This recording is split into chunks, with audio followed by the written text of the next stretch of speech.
Hello, Covered Crew. Welcome or welcome back to Covered True Crime. Today's extra report is on Gypsy Rose and her killer advocacy. You are not alone in this, situation. There are other ways out. I did it the wrong way.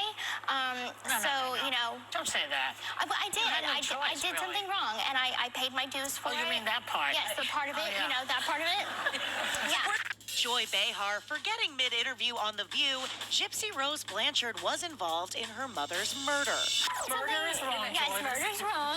It's not what you say on this show, it's how you say it. Joy Behar perfectly highlights how the public received Gypsy Rose Blanchard. It's fascinating, right? People form strong opinions based solely on dramatizations like the act.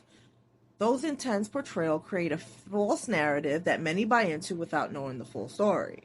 Plus, just seeing photos of Gypsy as a sick child, complete with her scars, leads to a lot of misjudgments.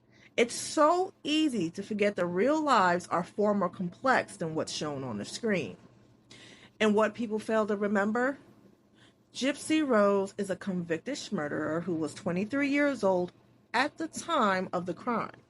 If it wasn't for her unaliving her own mother, people will have no idea who she is. She once said, "The perfect victim would have died." That's because the perfect true victim was her mother, Dee Dee Blanchard.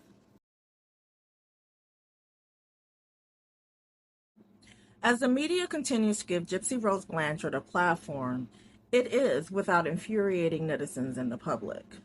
Gypsy has been really busy lately, and with her new book coming out, Gypsy has since posted to her socials about completing the audio for it. So, it didn't come to as a surprise when News LA featured Gypsy on their channel. Take a look. Heartbreaking. Gypsy Rose Blanchard went to prison after pleading guilty to second-degree murder, the murder of her mother. And throughout her childhood and beyond, Gypsy's mother would tell people her daughter suffered from a string of illnesses and disorders, going so far as to do things that included making her use a wheelchair, a feeding tube, get multiple unnecessary surgeries, and take medications she didn't need. Years of physical, mental, and medical abuse led to Gypsy convincing a man she met online to kill her mother. She served 7 years of her 10-year sentence. She was released last December. Gypsy tells her story. She adds details that have never been heard before in her new memoir, My Time to Stand. And Gypsy joins us this morning. Thank you for being here. Thank you for having me. You're pregnant, by the way, so congratulations on your pregnancy. Thank you. You're having a little girl, you said? I'm having a girl, yes. Do you have a name yet? We haven't picked out a name yet, but we have a lot of options. It's interesting, right, when you are in the process of becoming a parent, how you will find how that will change you as a person. And going through the experience you've gone through, how do you think you're prepared to step into that role? Well, thankfully, I have a wonderful support system. I have a wonderful family and friends who support me through this journey. So I have lots of feedback from them and just a lot of support from them. So that helps me a lot. And your story has been well documented, and a lot of people have been following your journey and everything that happened. But what do you want people to know and take away from this memoir? I really just want them to read this memoir and realize that it doesn't matter what you have been through in your life. There is a light at the end of the tunnel, and that good things still can happen for you regardless of the horrors that you may have experienced in your life, because I think everyone relates to trauma in some form or fashion. Well, for about 23 years of your life or so, it was basically, you could describe it as a nightmare, right? Correct. How were you able to move on or move forward? Do you think about the past? Do you think about your mother? I mean, of course. I'm in extensive therapy, and I work through my past by going through that therapy. And it's going to be a long journey. It's nothing that I will be able to get over in one day. So it's going to be a lifelong healing process for me. You say you want to be an influence for change. Can you talk about that? What do you mean by that? And did that experience in prison highlight the fact that you want to be an influence for change? Absolutely. I feel like there is a lot of positive change that could happen if given the ability. And so I think that there is a lot of things in our justice system that needs to be addressed. So I am an advocate for prison reform, but also for abuse victims.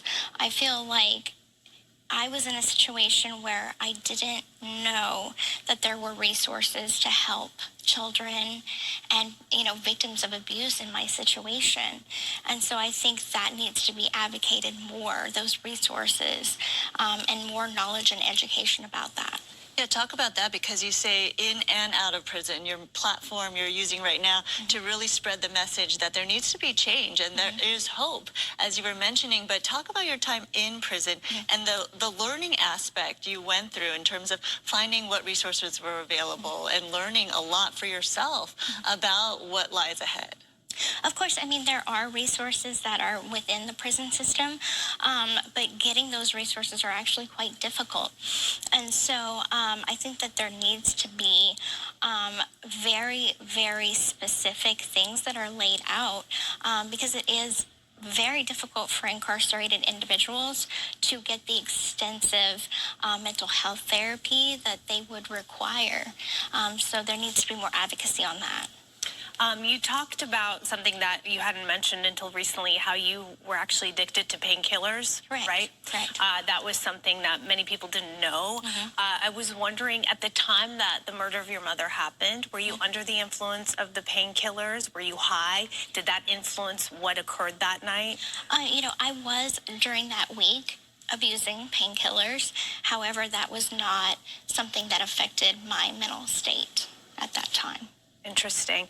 It's fascinating to me that for so many years, you went along with this fabricated story, right? And I guess I have a hard time understanding how, when you would go visit doctors, because you did extensively, how those doctors were unable to see the truth, that you actually could walk, that you didn't need a feeding tube, that you didn't need these drugs you were given.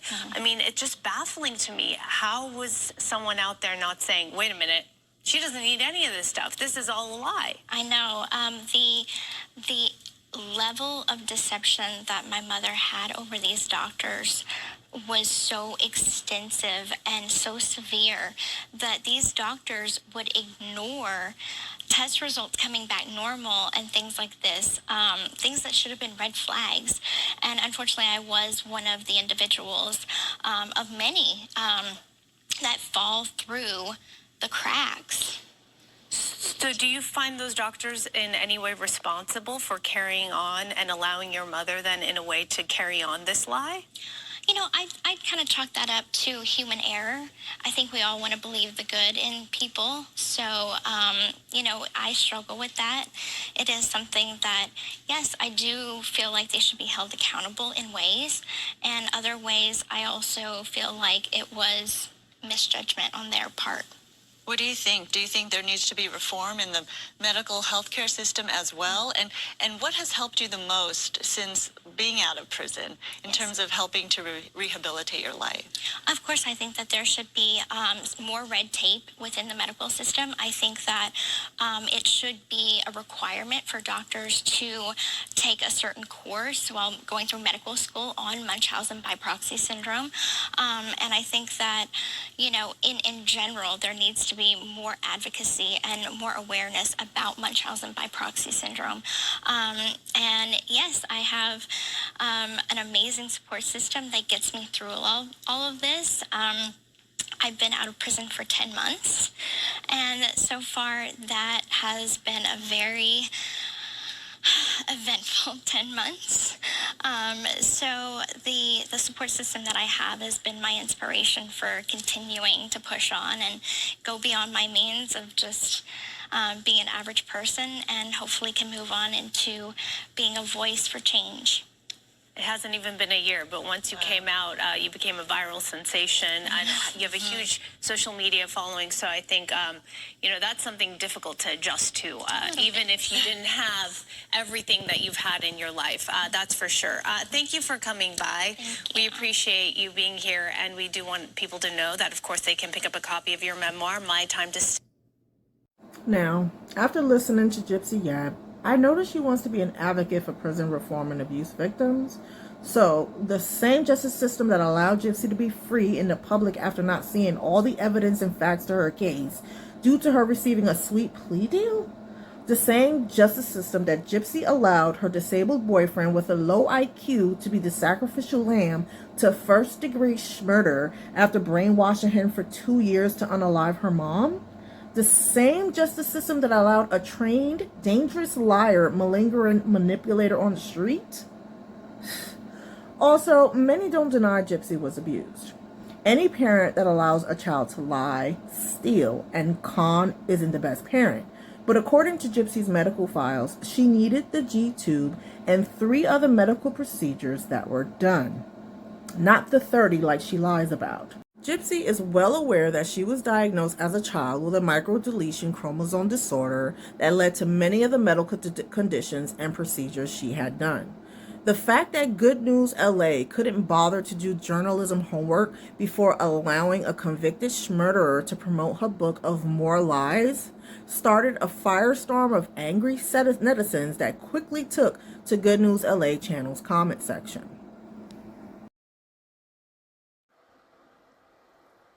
Gypsy is not a victim. She is a criminal who unalived her mother and manipulated an autistic man to carry out the crime. When she ran away with her legs, she went to Dan's apartment with Dee Dee's pills and money. This is a joke, right? Only thing that's heartbreaking about Gypsy's story is that she didn't get life in prison like she deserves. Her lawyer is the one who said she had Munchausen syndrome by proxy. He is not a professional. The last time I checked, he is not a doctor and you can't diagnose a corpse.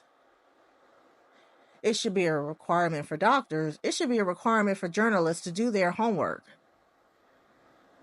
She has a microdeletion disorder and was not a victim of Munchausen by proxy. Irresponsible of you to assist in promoting her lies. She doesn't advocate for anyone but herself. Who signed off on this pathetic interview? Oh my God.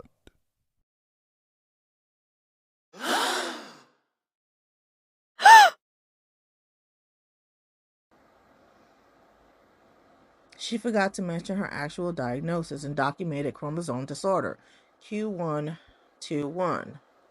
She planned her mother's unaliving for 2 years and convinced the disabled man to commit the crime. Wow. It just goes on and on and on. Look at this. Watch Becca Scoops.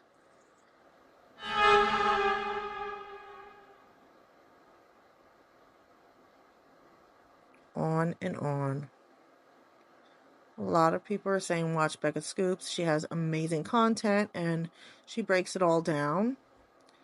If you guys haven't subbed to her channel, you guys can go ahead and do it right after watching my video. She's amazing, guys. They took my comment down. That's what someone else is stating. People, open up your eyes. There's no excuse for murder. This is disgusting. She answers questions like the good PR plant she is. It's given fate.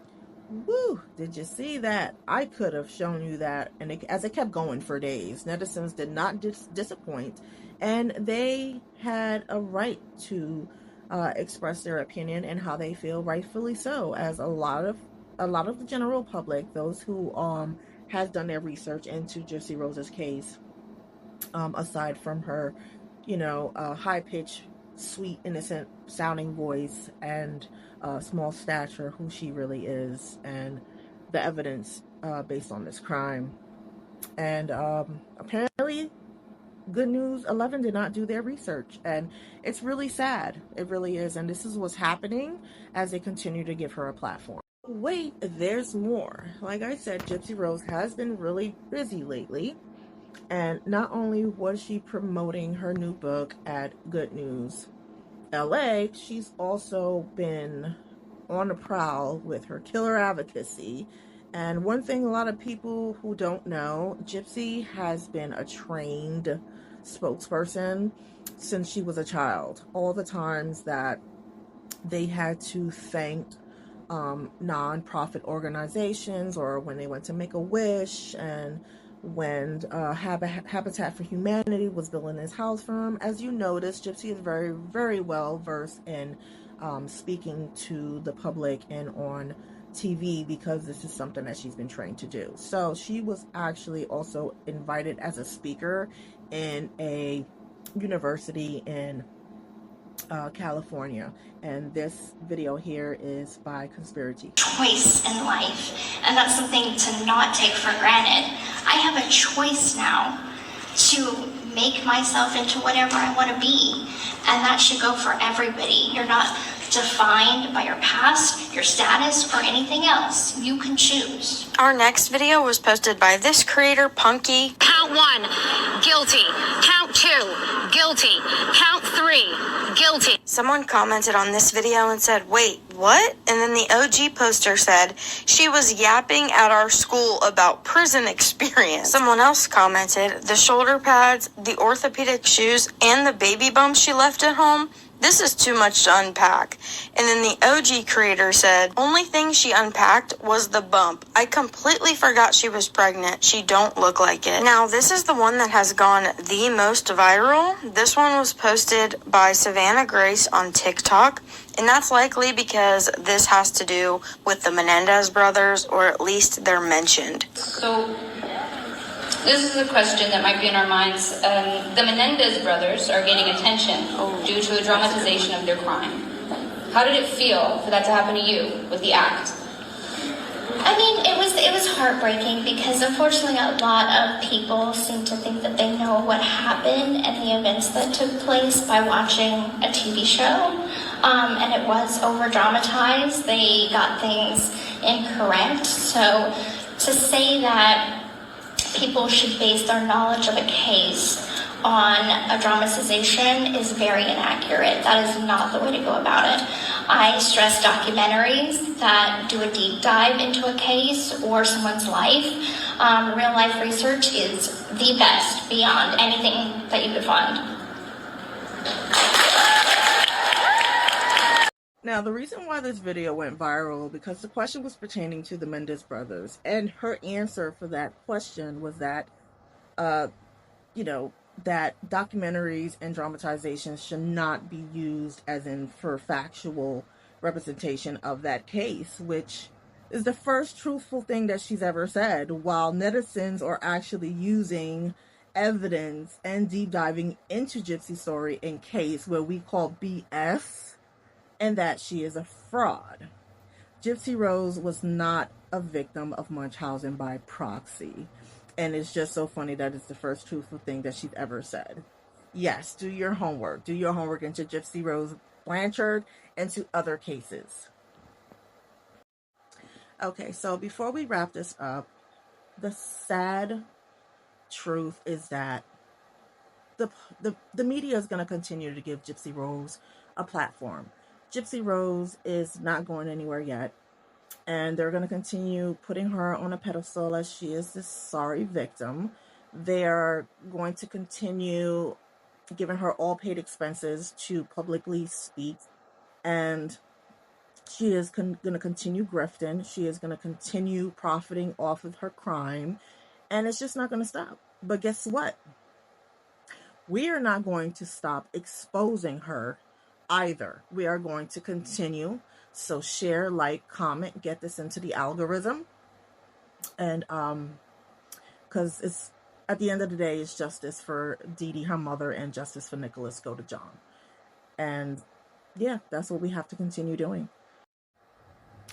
If you enjoyed watching this, please consider joining the Covered Crew and subbing to Covered True Crime, where I specialize in unsolved cases and missing cases, and also bringing you extra report cases on trending topics and trending criminals and true crime information. Once again, thank you for being here. Please consider joining and subscribing to my channel, and I look forward to seeing you again with an all-new case. Take care of yourself and be safe. Bye.